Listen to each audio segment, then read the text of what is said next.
تمام تعریفیں حمد اور ثنا اللہ تبارک و تعالی کے لیے۔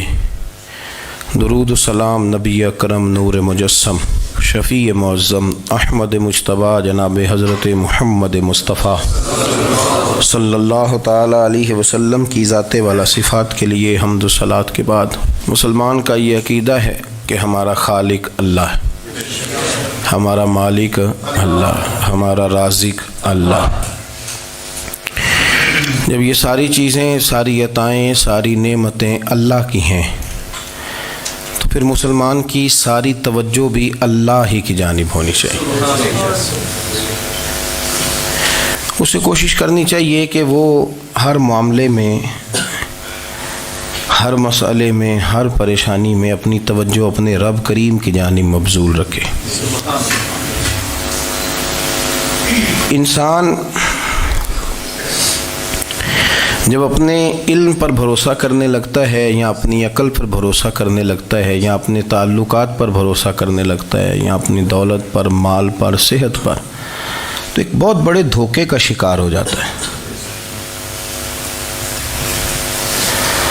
اور انسان جب انسانوں پر بھروسہ کرنے لگتا ہے تو پھر اللہ تعالیٰ اسے بعض اوقات انسانوں کے سپرد کر دیتا ہے، انسانوں کے سپرد۔ اور بہت سارے ایسے لوگ بھی ہوتے ہیں جو رب کریم کو بھولتے ہیں اور وہ اپنی ساری توجہ انسانوں کی طرف، دنیا کی طرف، دنیا داروں کی طرف کر لیتے ہیں، تو اللہ تعالیٰ فرماتا ہے پھر میں انہیں یہ سزا دیتا ہوں کہ وہ مجھے بھولنے نکلے تھے تو میں نے انہیں ان کا اپنا آپ بھی بھلا دیا، اپنا آپ بھی۔ سورہ حشر کو دیکھیے گا، فرمایا وَلَا تَكُونُوا كَالَّذِينَ نَسُوا اللَّهَ فَأَنسَاهُمْ أَنفُسَهُمْ۔ ان لوگوں کی طرح نہ ہو جانا جنہوں نے اللہ کو بھلا دیا تو اللہ نے پھر انہیں ان کا اپنا آپ بھی بھلا دیا، انہیں اپنی بھی ہوش نہیں رہی، وہ ایسے مسائل میں گھر گئے، وہ ایسی آزمائشوں میں الجھ گئے، وہ ایسی دنیا داری کے اندر الجھے کہ انہیں اپنا بھی پتہ نہ چلا۔ اب تو ڈھونڈتا پھرتا ہوں اے اقبال اپنے ہی آپ کو، اب تو ڈھونڈتا پھرتا ہوں اے اقبال اپنے آپ کو، آپ ہی گویا مسافر، آپ ہی منزل ہوں میں۔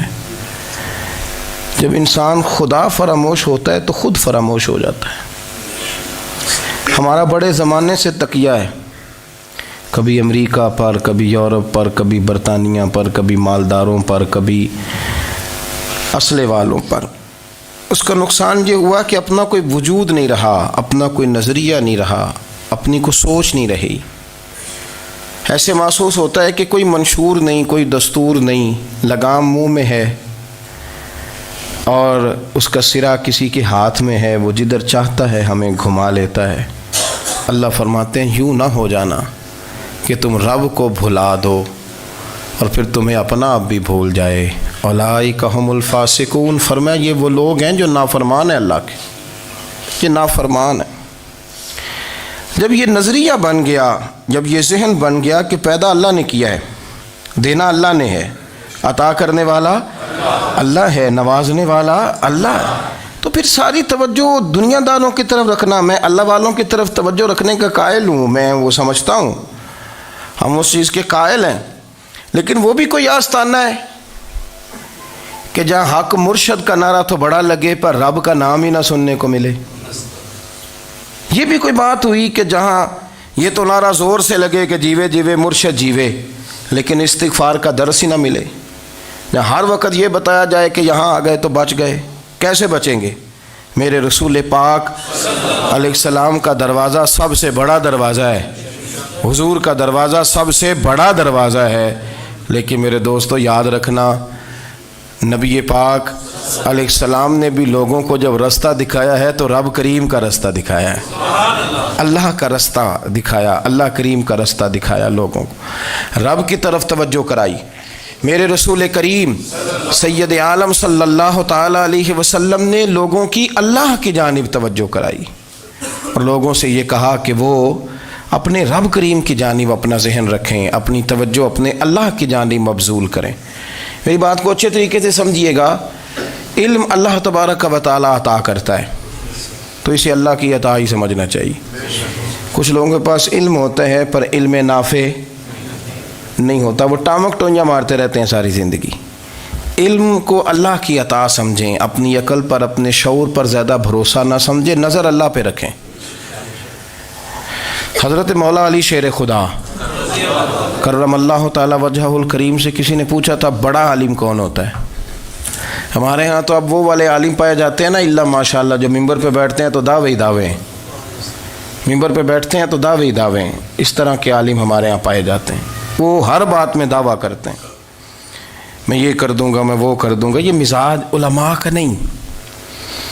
حضرت علی المرتضیٰ سے کسی نے پوچھا بڑا عالم کون ہوتا ہے؟ فرمایا بڑا عالم وہ ہوتا ہے کہ جسے مسئلے کا پتہ نہ ہو تو وہ کہہ دے مجھے نہیں پتہ، میں پتہ کر کے بتاؤں گا، غلط بات بیان نہ کرے۔ امام مالک سے کسی نے کوئی مسئلہ پوچھا تو آپ فرمانے لگے مجھے اس سوال کا جواب نہیں آتا، ہمارے بزرگ سمجھاتے کیا ہیں؟ وہ کہنے لگا آپ اتنے بڑے امام ہیں تو اس سوال کا جواب نہیں آتا۔ فرمانے لگے اگر مجھے ہر سوال کا جواب آتا پھر تو میں خدا ہوتا، مجھے ہر سوال کا جواب نہیں آتا، مجھے تو اتنا آتا ہے جتنا میرے رب نے مجھے عطا کر دیا ہے۔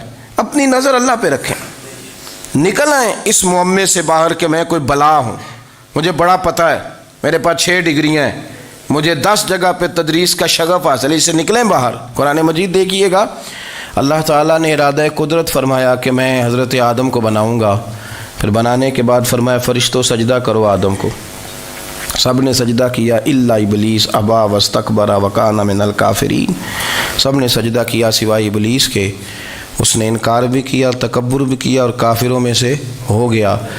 تو یہ جب اللہ تعالیٰ نے سجدہ کرایا تو کیسے کرایا؟ اللہ تبارک و تعالیٰ نے نا حضرت آدم کو علم سکھایا خود، وعلم آدم الاسماء کلہا، خود اللہ فرماتے ہیں کہ میں نے جناب آدم علیہ السلام کو تمام اشیاء کے نام سکھائے، سب اشیاء کے نام سکھائے۔ تو وہ چیزیں پھر میں نے نا، اللہ فرماتے ہیں میں نے فرشتوں پہ پیش کی، میں نے کہا کہ بتاؤ ان کے نام کیا ہے، تو فرشتوں نے جو جواب دیا ہے وہ سمجھنے والا ہے۔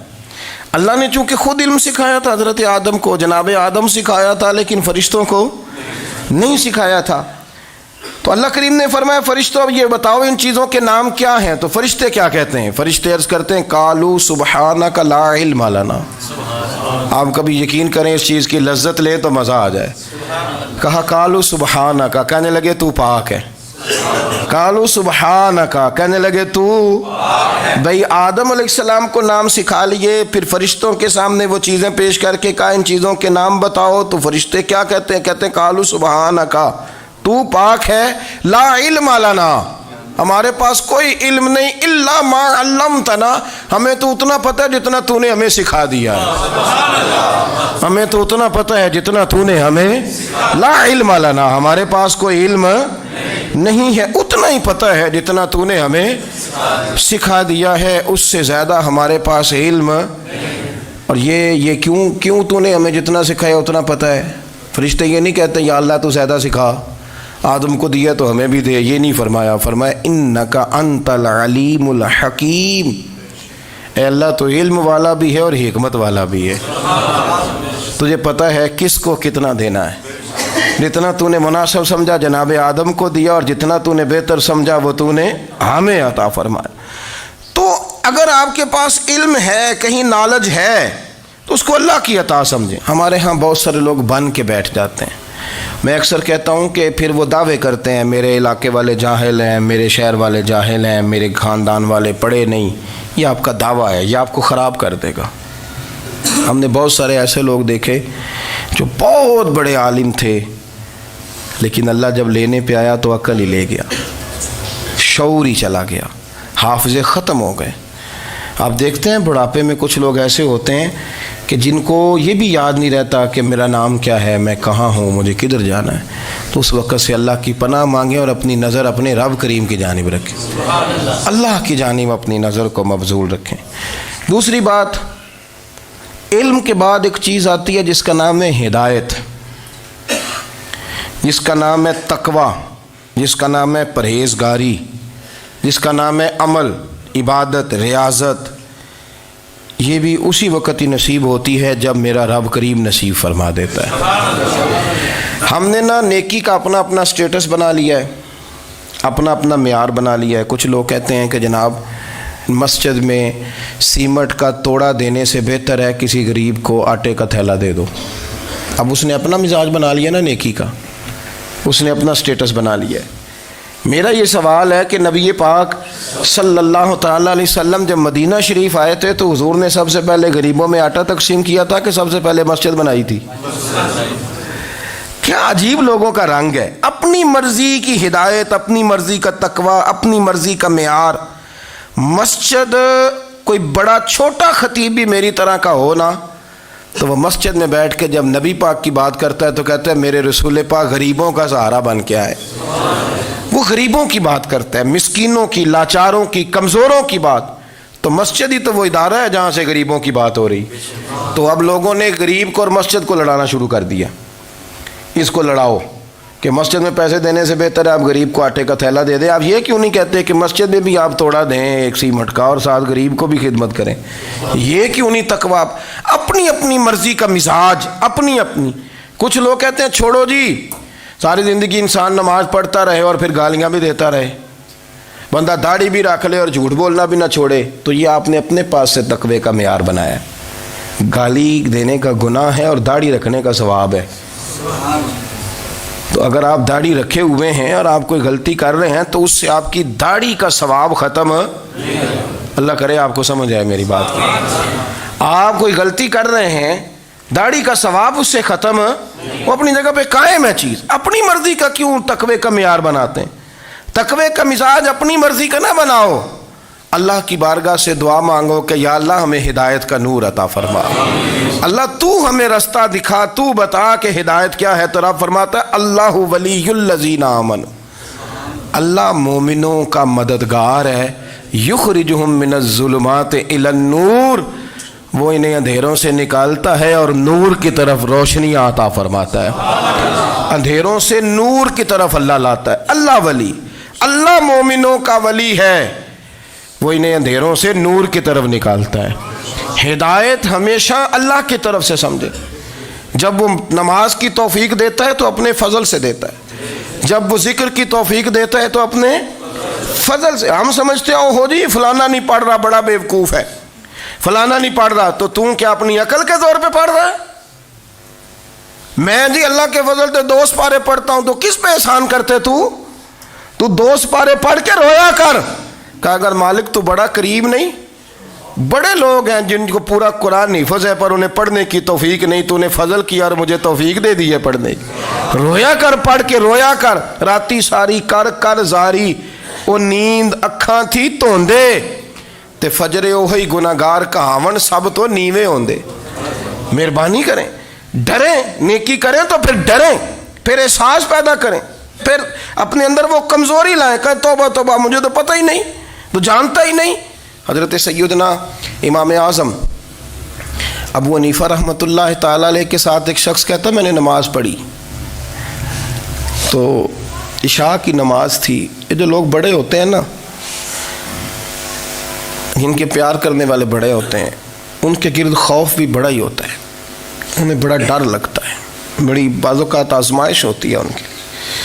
عشاء کی نماز کہتے پڑھی تو امام صاحب نے نا عشاء کی نماز میں تلاوت کی آیتیں فَمَن يَعْمَلْ مِثْقَالَ ذَرَّةٍ خَيْرًا يَرَهُ وَمَن يَعْمَلْ مِثْقَالَ ذَرَّةٍ شَرًّا يَرَهُ، فرمایا جو ذرہ برابر خیر کرے گا وہ بھی قیامت میں دیکھے گا، اور جو ذرہ برابر شر کرے گا وہ بھی قیامت میں اس شر کو دیکھے گا، اس کے سامنے آئے گا۔ تو وہ شخص کہتا ہے کہ سارے لوگ نماز پڑھ کے چلے گئے تو امام صاحب رحمۃ اللہ علیہ نے اپنی داڑھی پکڑی، رو رہے ہیں، کہتے ہیں وہ ذرہ برابر نیکی کا بدلہ دینے والے، وہ ذرہ برابر شر پہ سزا دینے والے، میری سفید داڑھی کو دیکھ مالک، میرے ذرے ذرے سامنے نہ لانا، لوگ تو میری بڑی قدر کرتے ہیں دنیا، میں تو بڑا پہچانا جاتا ہوں، لوگ تو میری راہوں میں پھول لیے کھڑے ہوتے ہیں، مجھے بڑا نوازتے ہیں، قیامت میں رسوا نہ کر دینا، میرے لیے مشکل ہو جائے گی۔ وہ کہتے ہیں میں نے امام صاحب کا درد دیکھا، مجھے کوئی کام تھا تو میں چلا گیا، میں نے کہا کہ وہ اس وقت اللہ کے حضور حاضر ہیں تو میں دوبارہ آؤں گا۔ کہتے ہیں میں تہجد کا وقت آیا تو امام صاحب وہیں بیٹھے تھے، اور ان کی داڑھی آنسوؤں سے بھری ہوئی تھی اور زور سے داڑھی پکڑی ہوئی، کہنے لگے مالک رسوا نہ کر دیں، قیامت میں رسوا نہ کر دیں۔ یار جو ہدایت یافتہ لوگ تھے وہ تو ڈرے ہوئے تھے، وہ تو سہمے ہوئے تھے، وہ تو کہتے تھے یہ اس کا فضل نہیں، اس نے بلا لیا، یہ اس کا کرم نہیں۔ حضرت بایزید بسطامی کسی کافر کو دیکھتے تو رو پڑتے، کہتے مالک تو کتنا کریم ہے، یہ بے ایمان رہ گیا، تو نے اپنے فضل سے مجھے اپنے نبی کا غلام بنا لیا، وہ رو پڑتے۔ یہاں تو لوگوں کا دعویٰ ہی بڑا ہے، نمازی اللہ خیر فرمائے وہ تو دوسروں کو گھورتا ہے، وہ کہتا ہے جنت کا میں مالک ہوں، کنجیاں میرے پاس ہیں، میں کسی اور کو گھسنے نہیں دوں گا، اور اگر 2-3 حج کر لے تو پھر تو وہ کہتا ہے کہ اب میرے سے پوچھ کے لوگ جنت میں جائیں گے معاذ اللہ، اور اگر وہ 2 4 5 7 دفعہ کوئی نفل پڑھ لے تو پھر وہ کہتا ہے چھوڑیں جی سارے لوگ بے عمل ہیں، میں اکیلا نیک ہوں۔ نہ ایسا کریں، اپنی توجہ اپنے رب پہ رکھیں، اپنی توجہ اپنے معین الملت والدین، عطائے رسول، ہند الولی، غریب نواز، خواجہ معین الدین چشتی، حضرت خواجہ اجمیر، شاہ اجمیر، شاہ اجمیر، والی ہندوستان۔ آخری عمر میں نا سارا دن روتے گزر جاتا، ساری رات روتے گزر جاتے، ذرا سی کوئی بات کرتا تو رو پڑتے ہیں، آنکھیں آنسوؤں سے بھری رہتی۔ کئی دفعہ آپ نے بھی پریشان ہو جاتے ہیں نا کہ یار تو ایک بات کی جان ہی نہیں چھوڑ رہا، تو خواجہ قطب الدین صاحب بختیار کاکی سے لوگوں نے کہا کہ آپ مرشد سے بات کریں، اتنا بھی تو نہیں نہ رونا چاہیے، ہر وقت اس کے آنسو کی کریے، عاشق دا کام ہی رونا تونا، تبھی نہ رویو نہیں منظوری، یہ عاشق سدا ہی روندا رہندا ہے، پاویں وصل ہوئے تے پاویں دوری، ہر وقت رونے کا کیا مطلب ہے؟ تو خواجہ قطب صاحب کہتے ہیں میں قریب گیا تو میں نے پیر دبائے، میں نے کہا سونیا لوگ تو کچھ بھی نہیں کرتے، تو نے تو کمال کر دیا، 90 لاکھ آدمی مسلمان کر دیا، دنیا کچھ نہیں کرتی، تو نے 50 سال ساری رات مصلے پہ بیٹھ کے رب راضی کیا، تو شہزادہ تھا، حضور کی اولاد تھا، لیکن معین الدین تیرا ایک پلاٹ بھی نہیں، تو نے طالب علم پالے، انہیں غریبوں کو دیا، تو نے نوازا، کوئی شے نہیں تیرے پاس، ہر چیز تو نے، ساری رات روتے ہو، سارا دن روتے ہو۔ تو خواجہ قطب الدین صاحب کہتے ہیں میں نے جب عرض کیا تو خواجہ صاحب مجھے گلے لگا لیا، چیخ مار کے روئے، کہنے لگے قطب الدین پتر داڑھی سفید ہو گئی، جانے کا وقت آ گیا، جو تو نے نیکیاں گنوائی ہیں وہ ہیں صحیح میرے پاس، پر یار کی بارگاہ میں پیش کرنے کے قابل ایک بھی نہیں، ایک بھی نہیں، تو بارگاہ تو دیکھ کتنی بڑی ہے، رسول کریم کی بارگاہ میں پیش کرنے کے قابل ان میں سے ایک بھی نہیں، تو آستانہ دیکھ کتنا بڑا ہے، کیا پیش کروں گا، کیا عرض کروں گا حضور کی بارگاہ میں، کس طرح؟ وہ یار جو بڑے تھے وہ تو ڈرے ہوئے تھے، سہمے ہوئے تھے، وہ تو بڑی آزمائش میں تھے، لیکن میرا اور آپ کا رٹا 2 نمازیں پڑھ کے 6 نمازوں کا دعویٰ کرنا اور لمبی چوڑی کہانیاں بنانا اور اپنے منہ سے اپنی تعریفیں کرنا، اس سے تھوڑا باہر آئیں۔ رزق بھی میرا اللہ ہی دیتا ہے، علم بھی اللہ دیتا ہے، رزق بھی۔ بڑے بڑے فقیروں کو مالدار ہوتے دیکھا، بڑے بڑے مالداروں کو فقیر ہوتے دیکھا، بڑے بڑے، میرے ایک بڑا سخی قسم کا سجن ہے، بڑا پیارا ہے، میں اسے سخی مانتا ہوں، میں نے اپنی پریشانیوں کے دنوں میں بھی اس شخص کو سخی دیکھا۔ ایک دن رات کو مجھے ٹیلی فون کر کے کہنے لگا کدھر ہو؟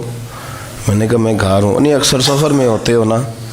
میں نے کہا طبیعت کیسی ہے؟ ٹھیک ہے، بس حال چال پوچھنا تھا۔ میں نے سمجھا، میں نے کہا یار یہ کوئی مسئلہ ہے، ورنہ رات کے 2 بجے کوئی حال پوچھنے کو فون تو نہیں نہ کرتا، کوئی مطلب ایسا تو مسئلہ نہیں نا؟ تو میں نے بیک کال کی، میں نے کہا یار میری بات سن، مسئلہ کیا؟ کہ نہیں کچھ نہیں دل کر رہا تھا۔ میں نے کہا میری گل سن، رہے ہیں اسی 4-5 سال کٹھے، میں تین جاننا، اصل بات کر۔ کہنے لگا مکان بھی بڑا ہے، سارا کچھ ٹھیک ہے، پر وہ بڑا ہی بے نیاز ہے، کچھ حالات اس قسم کے آ گئے ہیں کہ لوگوں کو بتاؤں بھی تو لوگ ماننے کو تیار نہیں، زیادہ نہیں، مجھے نا تھوڑے سے پیسوں کی ضرورت ہے، کوئی 15-20 ہزار اگر مل جائیں، میری ضرورت۔ آپ یقین کریں میں روتا رہا ساری رات۔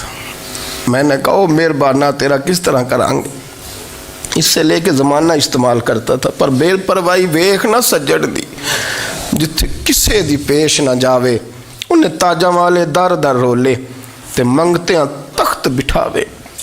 سجنا کسی نو کارا مل دئی کوئی کعبے خالی آوے واللہ خیر الرازقین، وہ کہتے تو دائیں بائیں نہ جا، رزق تو تجھے میں دوں گا، میں ہوں بہتر رزق دینے والا۔ بڑے بڑے بادشاہ، بڑے بڑے شہنشاہ، بڑے بڑے لوگ، ہاتھوں میں کاسے، فقیریاں۔ ام ربیعہ کہا کرتی تھیں، بڑی نیک اور صالح خاتون تھیں، وہ کہتی ہیں کہ میں نا بڑے امیر آدمی کی بیوی تھی، اپنے شوہر کے ساتھ چھت پہ بیٹھی تھی تو نیچے فقیر مانگنے والا آیا، اس نے بڑے درد سے صدا کی تو میں نے اپنے شوہر سے کہا کچھ دے دیں، کہا دفع کر، ان لوگوں نے دھندا بنایا ہوا ہے۔ کہتی میں میکے سے بھی بڑا مال لے کے آئی تھی، میرے ماں باپ بڑے امیر تھے تو میں نے نا چوری اپنے خامہ سے نظر بچا کے باتھ روم جانے کے بہانے گئی اور نیچے جا کے 5 دینار میں نے اس فقیر کی ہتھیلی پہ رکھے۔ کہتے اس نے 5 دینار دیکھے، پھر میری طرف دیکھا تو میں نے اس کی آنکھوں میں آنسو چمکتے دیکھے۔ کہنے لگے بی بی رب تیرا بھلا کرے، میں 3 دنوں کا بھوکا ہوں۔ کہ وہ چلا گیا، میں گھر آ گئی، جب باہر آئی تو میرا شوہر کہنے لگا تو اتنی اب اتنی تو تیز ہو گئی ہے اور تو اتنی خود مختار ہو گیا، میرے بغیر پوچھے مال خرچ کرے گی، جا تجھے 3 طلاقیں۔ کہتی میں بالدار اور وزادار باپ کی بیٹی تھی، طلاق لے کے گھر آئی تو میرا باپ ٹوٹ گیا، چارپائی پہ چلا گیا، اوہو یہ کیا بن گیا۔ کہتی بڑی تکلیف رہی، 1-2 سال کے بعد میرے ابا نے میری شادی کر دی۔ اب جس شوہر کے پاس گئی وہ بڑا نیک تھا، پرہیزگار تھا، اللہ نے بہترین صلہ دیا۔ کہتی چھت پہ بیٹھی تھی، دروازے پہ فقیر آیا تو میں نے شوہر سے کہا کچھ دے دوں، کہنے لگا 5 نہ دینا، 15 دینا، 20 دینا، میں فقیر ہوں، میں نے فقر سے دولت دیکھی ہے، اسے خالی نہ لوٹانا۔ کہتی ہے کہ میں نیچے گئی اور جب میں نے اس کی طرف دینار بڑھائے تو میری چیخ نکلی، پیسے پھینک کے میں بے ہوش ہو کے گری، میرا شوہر نے آ کے اٹھایا، اندر لے گیا، پانی منہ پہ چھڑکا، کہنے لگا تجھے کیا ہوا؟ کہنے لگے یہ جو مانگنے آیا یہ میرا پہلا شوہر تھا، وہی تھا جو کہتا تھا کہ تو 5 دینار دے آئیے جا تجھے 3 طلاقیں۔ پڑھو نا حدیث پاک، میرے نبی پاک علیہ السلام نے فرمایا ایک بندہ گنجا تھا، گنجا، کوئی ترتیب آگے پیچھے ہو جائے تو مفہوم کے لحاظ سے، لیکن میں مفہوم اس کا واضح کرتا ہوں، ایک گنجا تھا، کوئی شے نہیں تھی، سر پہ بال بھی نہیں تھے، رویا کرتا تھا۔ اللہ تعالیٰ نے فرشتے کو بھیجا، تجھے کیا چاہیے؟ تو کہنے لگا بال آ جائیں اور تھوڑا مال آ جائے۔ فرشتے نے ہاتھ پھیرا تو بال بھی آ گئے تو بکریاں بھی آ گئیں، لائنیں لگ گئیں، مال ہی مال ہو گئے۔ دوسرے کے پاس گیا، وہ کوڑا تھا، اس کو جا کے کہا کیا چاہیے؟ کہنے لگا شفا ہو جائے اور کچھ اللہ تعالیٰ آسانی کر دے۔ شفا بھی ہو گئی، گائیں بھی دے دی، بھینسیں بھی دے دی، مال ہی مال ہو گئے۔ پھر ایک کے پاس گیا، وہ اندھا تھا، تجھے کیا چاہیے؟ اس نے کہا آنکھیں مل جائیں اور کچھ ساتھ اللہ مال دے دے، اونٹ ہی اونٹ ہو گئے۔ جب بڑا نواز دیا تو پھر مالک نے امتحان لینے کا ارادہ کیا، یاری تیری سونا ہے پر آزمائشاں بھی تیریاں اگ، آزمائشاں تیریاں، صحیح کہہ رہا ہوں، آزمائشاں تیریاں، یاری تیری سونا ہے پر آزمائشاں تیریاں، یہ سونا پرکھیا جامدائی پہلو نہ لگاں دے لگ۔ اللہ نے فرمایا آزمائش کرو۔ سب سے پہلے گنجے کے پاس آئے، اسے کہا اللہ کے رستے میں کچھ دیکھنے لگا، میرے خرچے ہی بڑے ہیں، دیکھو تو صحیح کتنی مشکل میں وقت گزارتا ہوں، حال ہی کوئی نہیں۔ تو اس نے کہا میں نے تو سنا ہے تو گنجا اور بھوکا ننگا تھا۔ کہنے لگا میں تو جدی پشتی رئیس اعظم ہوں، تجھے کس پاگل نے کہا ہے بھاگ جا؟ اس نے کہا اچھا جیسے تو تھا ویسے ہی ہو جائے۔ کھیت کھلیان اجڑ گئے، پھر سے گنجا ہو گیا۔ حضور علیہ السلام فرمانے لگے، پھر وہ اس کے پاس گیا جو کوڑا تھا، اسے کہا کچھ دے، کہنے لگا خرچے ہی بڑے، اب پوچھ لیں کسی امیر آدمی سے، کہے گا چکی کے نیچے ہاتھ ہے میرا، میرے سے زیادہ تو اب پریشان بندہ ہی کوئی نہیں، کیا بتاؤں آپ کو، اتنا ٹیکس ہے، اتنا جرمانہ ہے، فلانی شے، بڑا کچھ گنواتے ہیں لوگ۔ اس نے کہا میں نے تو سنا تو پہلے کوڑا تھا۔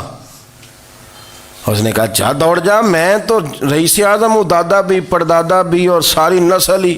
اس نے کہا اچھا جیسے تو تھا ویسے ہی ہو جائے۔ پھر وہ گیا اندھے کے پاس اور جا کے کہا اللہ کے نام پہ کچھ دے۔ تو وہ کہنے لگا رب کے نام پہ؟ یہ کھڑے ہیں اونٹ، جتنے تیرے دل کرے لے دا۔ اس نے کہا کیا معنی اس بات کا؟ کہنے لگا یار تجھے کیا بتاؤں، میں تو اندھا تھا، میں نے تو کبھی دنیا دیکھی نہیں تھی، پھر اس کریم نے فضل کیا تو مجھے بڑا کچھ دکھایا، میں کیا بتاؤں، میرا دل کر رہا ہے کہہ دوں کہ پھر اس نے کعبہ دکھایا، پھر اس نے روضہ رسول دکھایا، پھر اس نے ریاض الجنہ کے سجدے دکھائے، پھر اس نے اپنے محبوب کے دروازے کی رونقیں دکھائیں۔ اس نے بڑا کچھ دیا، اس نے بڑا نوازا۔ میرے پاس تو شاید میں بدکار پرانا خادم، کسے در ملی نہ ٹوئی، یہ واصف یار نے نظر جو کی تھی، پھر واصف ہی ہوئی۔ یہ تو اس کا کرم ہوا۔ تو یہ وہ کہنے لگا تو اللہ کے نام پہ جان مانگ، میں وہ بھی دینے کو تیار۔ میرے پاس تو شے کوئی نہیں تھی، مجھے تو اپنا پتہ ہے، میں تو کوئی شے نہیں تھا، کچھ نہیں تھا میرے پاس۔ یہ تو ان کا کرم ہے کہ رخ ان کا ادھر ہے، اور مختصر سی میری کہانی ہے، یہ جو بھی ہے ان کی مہربانی ہے۔ تو وہ کہنے لگا میں بھی کچھ لینے نہیں آیا تھا، تیری آزمائش ہی کرنے آیا تھا۔ تیری عزتیں بھی سلامت رہیں گی، تیرا مال بھی سلامت رہے گا، تیری شفا بھی۔ اپنی زندگی میں کبھی بھی اللہ کی بارگاہ سے توجہ ادھر ادھر نہ کریں، چھوڑیں لوگ کیا کر رہے ہیں، دنیا کیا کہہ رہی، کبھی بھی اپنی توجہ دائیں۔ ہمارا یہ مسئلہ بن گیا کہ ہماری سیاست ہے، ہماری دنیا داری ہے، ہم بندوں کو راضی کرنا چاہتے ہیں، ہم دیکھتے ہیں کون کس طرح، اور آپ یقین کریں آپ تھک جائیں گے، بندے راضی نہیں ہوں گے، وہ نہیں راضی ہوتے۔ آپ ان کو منا کے لائیں گے تو ادھر والے نکل جائیں گے، ادھر کو منائیں گے تو ادھر والے نکل جائیں گے۔ اس چکر سے باہر آئیں، اس رب کو راضی کریں جو فرماتا ہے ان الذین آمنوا وعملوا الصالحات سیجعل لهم الرحمن ودا۔ فرمایا تو ایمان لانے کے بعد نیک عمل کر، میں لوگوں کے دلوں میں تیری محبت پیدا کر دوں۔ رحمان لوگوں کے دلوں میں محبت ڈال دے گا، اللہ لوگوں کے دلوں میں۔ اپنی نظر ہمیشہ اپنے رب پہ رکھیں، اتنی لمبی چوڑی دنیا داروں سے امیدیں نہ وابستہ کریں۔ میں نے دیکھا ہے لوگ کاسال ایسی کرتے ہیں، کبھی اس کے دروازے پہ کبھی اس کے دروازے پہ۔ ان چکروں سے باہر آئیں اور اپنے رب کی بارگاہ کی طرف توجہ کریں، استغفار شوق سے پڑھا کریں، اور اکیلے میں نا، اکیلے میں۔ حضرت رئیس المتکلمین مولانا نقی علی خان صاحب رحمۃ اللہ نے لکھا ہے کہ فرعون 500 سال حکومت کر گیا، یہاں تو 5 سال کی حکومت کی پیر لڑکھڑاتے ہیں، 500 سال۔ فرماتے اصل وجہ یہ تھی کہ دنیا جب سو جاتی تھی نا تو اوپر چادر لے کے تو مصلے پہ بیٹھ جاتا تھا، اور ہاتھ باندھ کے کہتا تھا رب تو ہی ہے، میرا پردہ نہ کھولنا، مالک تو ہی ہے، کرم نوازی کرنا، میری پکڑ نہ کرنا۔ وہ بے ایمان ہو کے اگر 500 سال ہاتھ باندھے تو گزارا کر لیتا ہے، تو ایماندار ہے۔ پر مسئلہ یہ ہے کہ تو رات کو بکل مار کے ہاتھ نہیں نہ باندھتا، تو منت نہیں کرتا، تو استغفار نہیں کرتا۔ توبہ کریں تو بچے رہیں۔ وہ اتنی لمبی حکومت کر گیا چونکہ رات کو کہتا تھا مالک رب تو ہی ہے، لیکن مہربانی فرما، میری پکڑ نہ فرمایا، تو اللہ نے تو اس کو مہلت دے دی۔